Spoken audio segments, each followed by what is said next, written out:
If you are thinking, oh my lord, my GCSEs are within a month and I'm so stuck and there's no way I can achieve good grades because I just don't have the talent for it and because I've wasted my past 3 years, then I urge you to respectfully shut that voice in your head off. I got all A stars in my GCSEs. And if I could do it, why can't you? I'm not smarter than you. I'm not someone who studies a gazillion hours a day, naturally gifted or interested in every subject, immune to feeling overwhelmed or stressed, always motivated or disciplined, equipped with unlimited resources or private tutoring. But I had a strong will to do this to the best of my abilities and the drive to become someone my future self could be proud of. And most importantly, I had the strategies and plans which I am going to share with you so that you can achieve the same. My tone in this video will be rather direct, solely because I want you to snap out of your slump and perform at your highest potential. There's going to be no BS, and this will be the last GCSE video you need to watch. Afterwards, I expect you to stop feeling sorry for yourself and get to work. Okay, so this is what we're going to cover. We're going to cover some unconventional study tips. Assuming you are watching this in April or March, you don't have much time left at all. So traditional study methods will not help. This is definitely not a flex, but I would say I'm a veteran in this field because on average, I stayed in school for about 2 weeks out of 13 per term due to my performance schedule as a violinist, which leads to my next point. Most of the advice you are given is from students or teachers who have prepared long in advance or assume that you have been preparing for a long time. You don't have that luxury anymore. Yippee! Here is the timeline I was working with. I wasn't in school for most of March because I was performing in Abu Dhabi, North Macedonia, and other locations. On the 1st of April, I performed Tchaikovsky Violin Concerto with the Tonhalle Orchestra at Tonhalle Zurich, conducted by Pavel Yevi, which was a wonderful occasion. The very next day, I started speedrunning through my GCSEs. I had 9 subjects, 18 papers to prepare, 20 days to revise, and a big dream to do the best I could. So this is what I was doing during mock season. Performing Beethoven Violin Concerto at the Queen Elizabeth Hall in South Bank Centre with the London Mozart Players, and also on tour in 3 different cities in Israel. Here are some fun facts. So this method works. The point is, you can do it too. This study method took me over 10 years to learn. Touring internationally since I was 6, I've missed a substantial amount of school. So consequently, I had to learn how to catch up quickly during the brief periods I was actually in the classroom. So over time, this approach has become second nature to me. People often say cramming never works. It's the method I've had to rely on for the past 10 years, given my unique circumstances. This took me over 10 years to learn, and you will learn it in the next 10 minutes. Great! Rapid retention. Ah, look, here are some aesthetic notes. They don't work anymore. While it feels productive, it often isn't, especially when time is limited. Our key enemy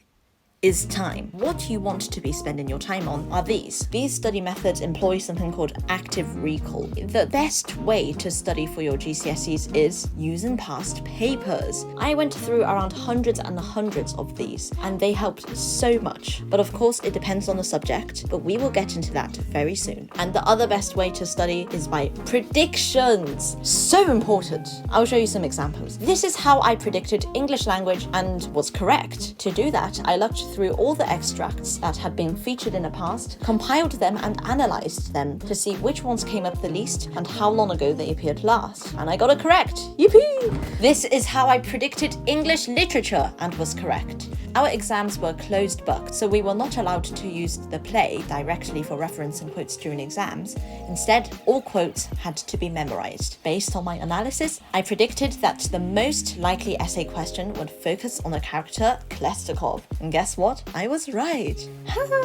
How I predicted maths. Maths is a rather easy one to predict because paper 2 will always cover topics you haven't covered in paper 1. And this is how I predicted for history. Don't overly rely on predictions. They can help you so much, but only to an extent. Examiners can throw you a curveball just because they feel like it, so it doesn't always work in your favor. Okay, another great way to know what to study for is to check the grade boundaries for reference. This isn't talked as much as it should because it is super important, and I will show you an example in one sec. Grade boundaries are calculated according to the national average. So, for example, if everyone in general is good at English, then English grade boundaries will be high. This is exactly what I used as a reference when I was studying for my GCSEs. And these were the predictions I based my study priorities on. Both the maths and history exams were really close together. In fact, their second papers were on the same day. As you can see, the percentage needed for a grade 6 in history would have been enough to get you more than a grade 8 in maths. If I had studied maths for longer, I probably would have gotten a 9 in maths and perhaps a 6-7 in history. The result? My predictions were correct. 2024 grade boundaries will be higher, so bear that in mind. As you can see the difference between 2022 and 2023, there's already quite a big difference, so good luck, guys.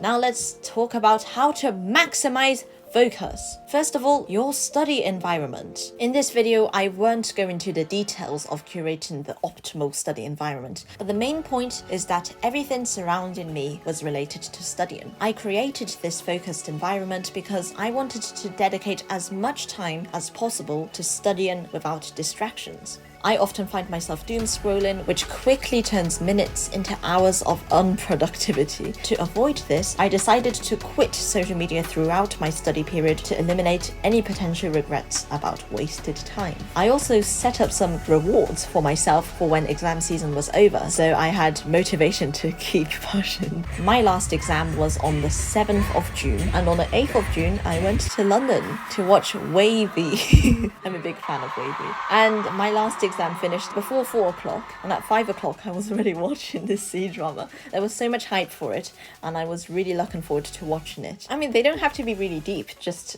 something kind of unserious, but will keep you pushing forward. What will motivate you? Let me know in the comments. I really want to know.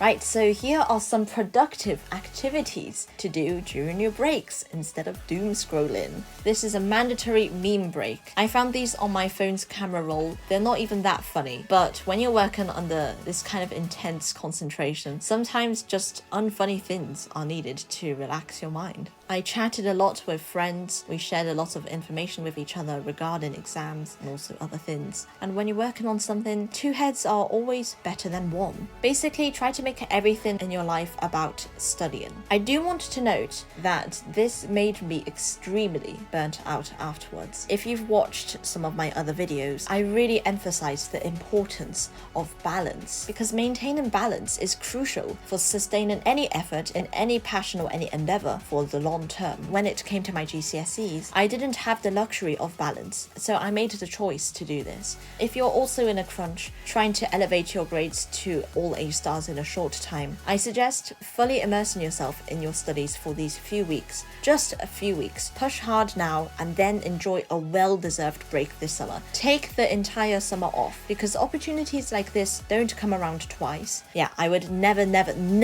recommend this as a long-term solution. We've made it to advanced memorization, and if you've made it till here, you clearly care about efficient and effective learning. So please consider subscribing. I would love to share more valuable and juicy content like this in the future. People frequently ask me in the capacity of a violinist and as a student how I managed to remember so much music and so much academic content, especially within tight timeframes. My secret is strategic memorization. In this instance, you must remember the marks. But please, I cannot emphasize the importance of knowing the mark scheme. Knowing the mark scheme is almost, I would say it actually is, more important than knowing the actual content. There's no way on earth I could have learned 3 years worth of content for 9 subjects in 3 weeks if I didn't prioritize learning from the mark scheme. To memorize well, you don't need to remember everything. Only remember key information. You don't have that much time anymore. If you have more time, of course, memorizing everything, it will be a huge advantage. Okay, here is the very juicy part. Subject-specific strategies. So I'll be sharing with you my actual notes and my actual method of studying for all of my subjects. Let's go straight in with maths. For maths, honestly, do as many questions as you possibly can. No amount of note taken, no amount of watching videos, no amount of anything will equal doing past papers. Some really good resources I used were like Dr. Frost Maths, which my school used, and towards the exam date I noticed that the best YouTube channels to help me were any that went through the past papers I was working on. As you can see, I did a lot of practice. I did make some notes on some key concepts. When it was close to exams, all I did was just practice. English literature. For English, when you have a set text, make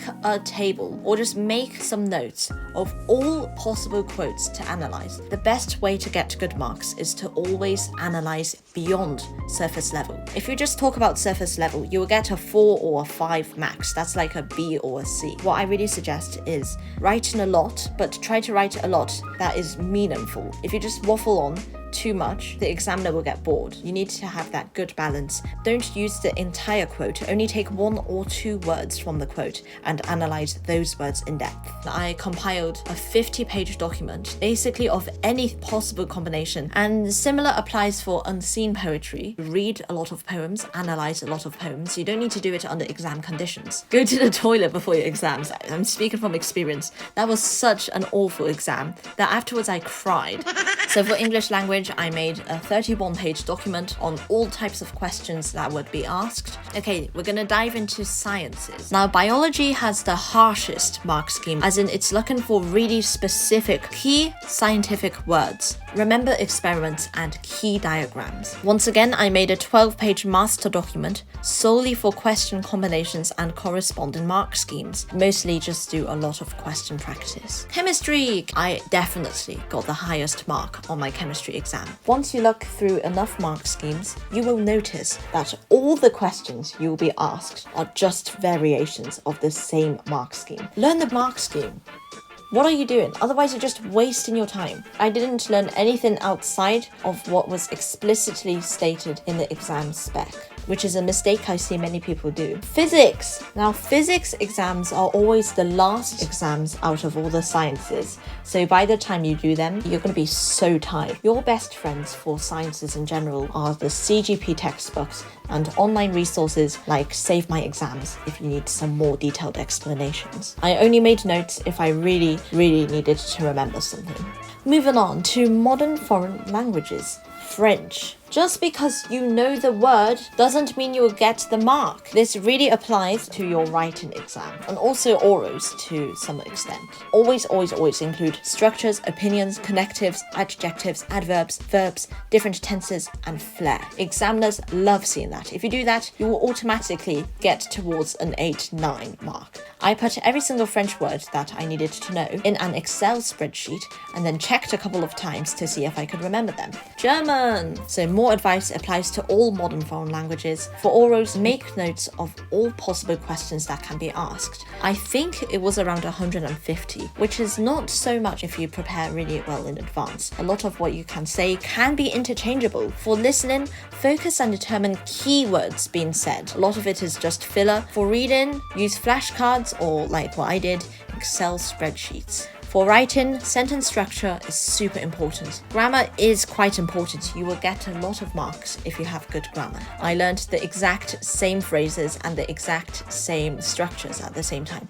Feel free to screenshot this. This is just 1 or 2 pages out of the whole document. If you'd like to see the entire thing, let me know in the comments. These are some really good structures I took from around 10, 20, maybe even more websites. I combined them into one master document. Now, history. History, you just gotta remember a lot. In your exam, knowing the facts gains you the majority of points, but if you really want to get to that high level of 8 to 9, you must make your interpretation of sources. If I could do it again, I would definitely start memorizing earlier. We had 4 sections across 2 papers: Germany, USSR, USA, and China, and exam format and structure was different for each of them. You really need to understand your exam format, your exam structure, what your examiner wants to see. Now let's talk about well-being.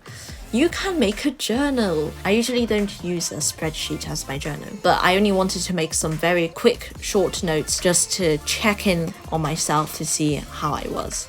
I've went through a lot, but if you don't put in the effort, you won't get the results. You've already learned so much from this video. If you really want to get those A stars and you don't put in the effort and you know all this information, that is such a waste. I didn't expect to get all A stars, but I was studying a lot every day. And if you really want to get the same results, you need to put the time and the dedication and the effort. And the other key thing is to enjoy the journey. I thought it was a good time to really learn a lot about myself, push myself to my limits, see how far I could go. I wasn't expecting great results, but I was extremely proud of myself and proud of what I achieved. So I want to end this video with the key takeaways that we've learned so far. Good luck. I am rooting for you. Please share your progress with me in the comments. I would love to see how it goes. You can do it. If you're not doing your GCSEs yet, you can do it. My French exam is in 1 hour. I've done all of the listening papers and I've got over 85% in each one. I corrected the stuff here. Learning 3 years of content in 3 weeks is quite a feat if I can manage that, which I'm sure I can.